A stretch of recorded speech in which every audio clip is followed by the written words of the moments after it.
Hallo zusammen und willkommen zu einer neuen Folge vom Podcast New Horizons, dem Hochschulpodcast.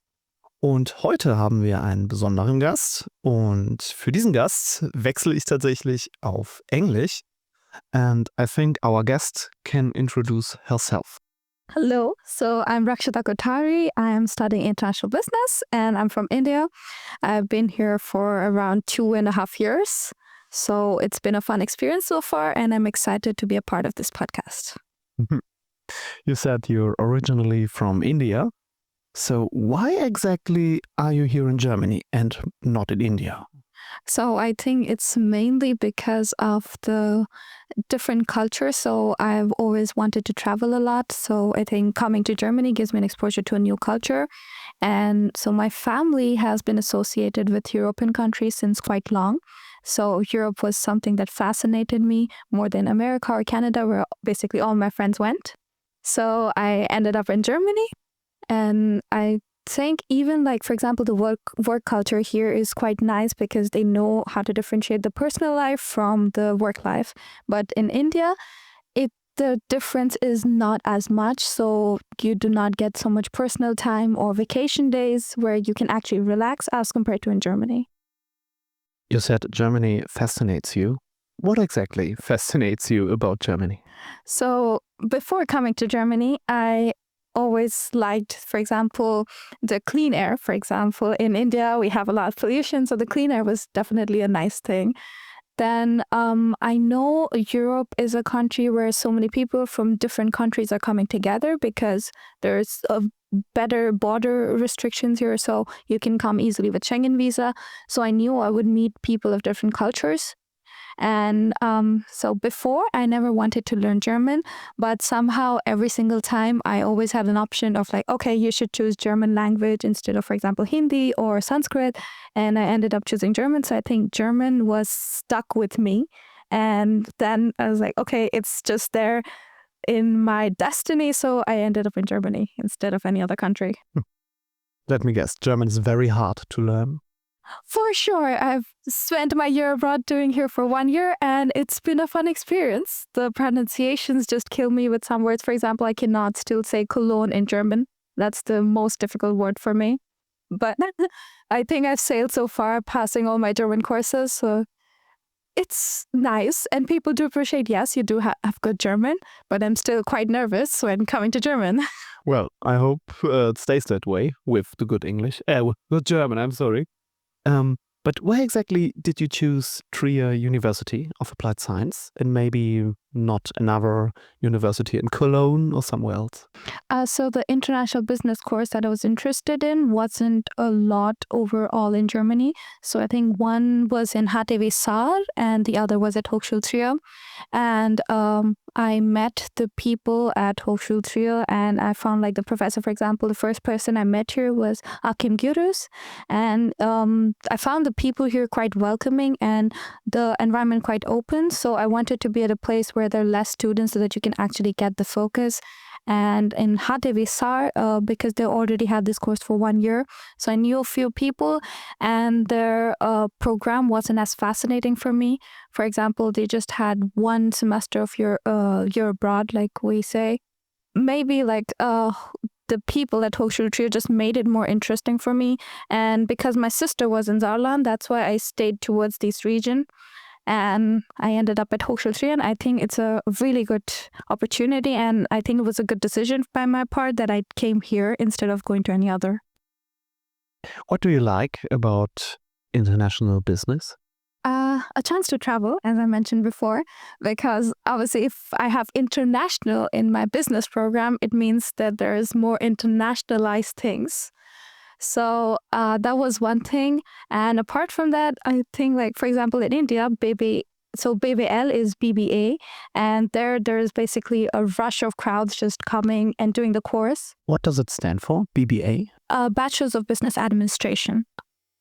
So in BBA, there's a rush of crowds, and in BBL as well, there's a rush of crowds. So I never like studying with a lot of people because you cannot have that much attention with the professor, for example, the interactions that you have. And in a closed group, you get to bounce off ideas of each other and learn more, in my opinion. So international business was, I think, the correct choice in that way. So you said you've been here for 2.5 years. How do you experience Trier so far as a city? I would say Trier is not one of my favorite cities because of the traffic. I like the Botanikra and like the mountains and everything, but that's basically everywhere in Germany, I would say, like Heidelberg. So I've lived in Delhi all my life and there's been so much traffic. So Trier just reminded me of too much traffic because I've take the DB every day, and just going down the mountain, it should take like 8 to 10 minutes, and I always have to wait for like 20 minutes just to get down. So that's something that I don't like, but I do like how, for example, there's so many English-speaking people here, and the culture and the basically old historical things that are there in Trier, which are not there in, for example, Saarland, where I actually live. So that's something I really like about Trier. Now that you mention the cultural aspect, what are the differences between India and Germany, both in culture and also in the university system? So if we talk about first the culture in India, we're quite authentic. So for example, we have a lot of focus on, okay, you have to study. So when you're done with 12th, you cannot take a gap year, you go to bachelor's. When you're done with bachelor's, so most of the families who want a good income, good lifestyle, they force their children, you have to go for master's. So we have a really work and study-oriented culture. Apart from that, the food is amazing, which is part of our culture, I would say. And those are something that make India unique and loved by so many countries, like Americans and French, for example, Italians. Everyone loved the Indian food, the Indian people. And mostly Indians are quite friendly, and we're more open to accepting everyone and very welcoming to people. So even if a new person comes in, and especially because now most of the Indian population speaks English, it's very easy for foreigners to come and get used to our things. Then I love our festivals, for example, Holi, which is the festival of colors, or Diwali, which is the festival of lights, where we decorate our houses with lights, and we make, for example, a rangoli, which is like a design that we make on the entrance of our house, which is made of colors. So this is like, okay, you're welcome to come in our house, and we celebrate that time with our family. For example, like you have Thanksgiving, we have Diwali, where we spend time with our family. In Germany, the culture of, I think, work culture, as I mentioned before, is something that's really nice for me. Then I really like honesty, and from most of the European countries, I know Germans are, although really stubborn and like direct to your face, but I like the honesty that they have, which makes them more reliable than other countries, which I will definitely not name. Are Germans honest, or are they just very direct? They're direct, but they say what they feel in front of your face. So saying something behind you makes it wrong, in my opinion. And when they say it to you, it's just, okay, I understand. You might feel hurt at first, but it's better than having some people just back bitch about you. Kind of true, yeah. And if you compare the Indian university system to the German system, what are the differences? So in India, for example, I studied in a private school, which if I say it in Germany, they would think I'm rich. But in India, going to a government school is not for like the middle class or the people who want to have a good lifestyle in the future. They do not go to government schools because the study is not as good. The study system is not as good in government schools. So we always prefer to go to a private school, which obviously does cost more, but it's better for our future. Because, for example, if I was in a government school, the English that I have now would not be as much possible as it is in private schools, because there we have better teachers, although they do go away a lot because of salary problems. That's a different thing. But yes, you learn a lot of English and you develop, for example, presentation skills. Then apart from that, in, for example, college in India, Many public colleges are really good, but their thresholds are really high. So they expect you, for example, 99% sometimes. So, for example, Delhi University, so it's out of my reach, I would say, being really honest here. So that makes it really hard for many students to get into a good public university, and we end up in private colleges, which is basically similar price to coming to Germany, where the private and public education system is almost similar from what I know. So there's not a huge leap that you take if you go to a public or a private university. It's just, what do you prefer? If you have money, then you would go for a private college. So I like that there's not so much discrimination between if you have money or not, and you can get an equal education as compared to in India. You mentioned your move to Germany. Well, as someone who lived in Germany his whole life, how difficult was it to move from India to Germany, especially in regards of paperwork and bureaucracy? That's an amazing question. I think that's the biggest hardship that I faced. So, for example, living in India, I was with my parents. I was at home. So, but yeah. Exactly. I was home, so I did not have to think about rent. I did not think about permits or anything. I was just like, it's my country. I'm fine with it. And then I came here. So first, the visa took a lot of time because I came at COVID times. So I had to wait a whole semester. And there was a lot of pressure coming here because I think the university wanted us to come maximum by the second semester because they were considering COVID. And if I did not come by then, I would not get my admission back. So it would be gone. So getting my visa was a little hard. Then I finally landed here in the second semester, and then applying for Aufenthaltstitel was a lot of wait. So I was quite impatient, like, okay, now I want my appointment. When is it going to come? When I'm going to get permit? Because after some time my visa would expire, and if I do not have that permit, I cannot either travel outside, and nor is it like legal if you stay without a permit, because like if some police officer comes to you and asks you for this, and like, I don't have this, I don't have that, you're stuck. So obviously it's a big hassle.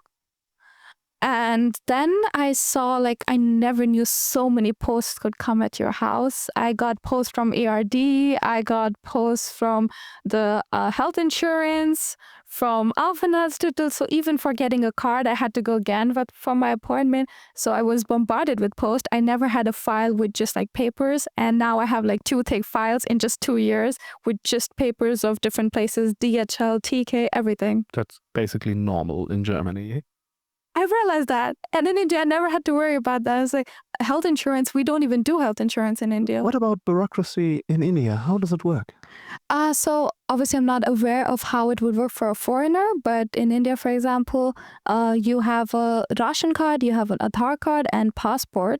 So passport is like the main identification document that basically everyone has.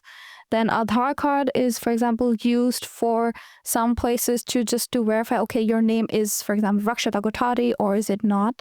So apart from that, getting a job there is also hard because there's so much competition in India. So overall, in bureaucracy sense, even setting up a business is hard because you have to go through a lot of people, and it's quite slow, definitely, but we do have less paperwork than in Germany, so I like that. You mentioned the pressure. What about the pressure in India compared to the pressure in Germany? I would say most people won't agree with me, but the pressure in India was way worse than what it is in Germany. So I've seen all my friends get stressed with having like so many exams or papers. And obviously I do act stressed as well because it is work. But in India, I had, for example, in 12th grade, I had a lot of subjects. I had internal assessments, so you had to create different projects like through web-based designing or coding and everything. So because I was lucky enough to take the course IB, which is International Baccalaureate, so I had, apart from studying, I had to do a lot of projects. I had to write a 4,000 word essay in one of the topics I liked.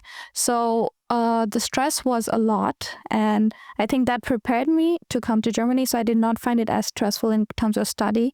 Like, for example, in my second semester, I gave 9 exams.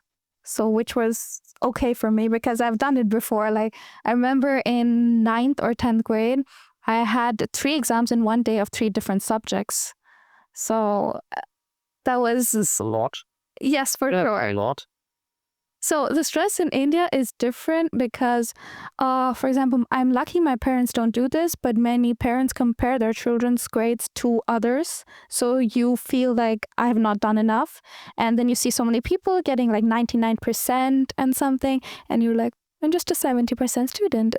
That's not fair. But in Germany, I've seen like people get like a 4.0, they pass the grade, like, we've passed. That's all that matters. So they don't pay so much attention to grades. Well, there's a German saying, 4 gewinnt. 4.0 fits everything. You came here during COVID. So I don't want to give you or any other students flashbacks or Corona, COVID, PTSD. But how do you experience a university during COVID, especially when it's your first time at the university? I would say I missed out on a lot of things my first day at a college, because first day is something that's really important. Even back home, I missed my graduation because I was the 2020 batch. So I could not meet my friends for one last day. So in my school, we used to have like these scribble days where on the last day you wear like these white shirts and then you write some thoughts or messages about your friend. And I missed that. So COVID time was hard. But then because I could not give my boards as well, so I could not really, prove myself like as a student, okay, I have done enough. I have studied. I have done my 12th grade. But then because of COVID, I was stuck in India and I did 1 year of bachelor's in India. And I think that was the time where I actually pushed myself to do everything. And like, I want to go to Germany. I'm going to get good grades. I'm going to do everything. And then I was done with my bachelor's and I was really happy with my grade. And then I see that I cannot get a visa appointment. So there was a huge waiting line in the visa appointment department. And I had to wait for months and months just to get a reply. I keep calling the visa office like, okay, when can I get an appointment? And then I came in second semester. The good thing was the people were quite welcoming. Even in my first semester, I tried to mail a few people. Like I just saw in one of the online classes, like, okay, can you help me? I do not know what's happening. So they were quite nice. Then the professors were really ready to help me. And they're like, I understand you're stuck in India, but okay, you can do this, you can do that, and you can understand everything. So I think the support was quite nice, but I do regret not having the first experiences of coming to a college. What about the continued support here at Trier University of Applied Science? Do you have someone who helps you with bureaucracy, especially in the beginning, or are you all alone by yourself? I really appreciate that about Hochschule Trier, that they do help. For example, my Aufenthaltstitel was stuck in because I was living in Saarland and I was studying in Trier. So because of some problems, so I went to Christopher Lex and he was ready to help me. And because of him, I got my Aufenthaltstitel the first time. And I think I've annoyed Julia Schatz a lot with so many mails. I ask her questions basically throughout the semester. And she's always been more than happy to answer everything, even if I'm asking the same question like 2 or 3 times.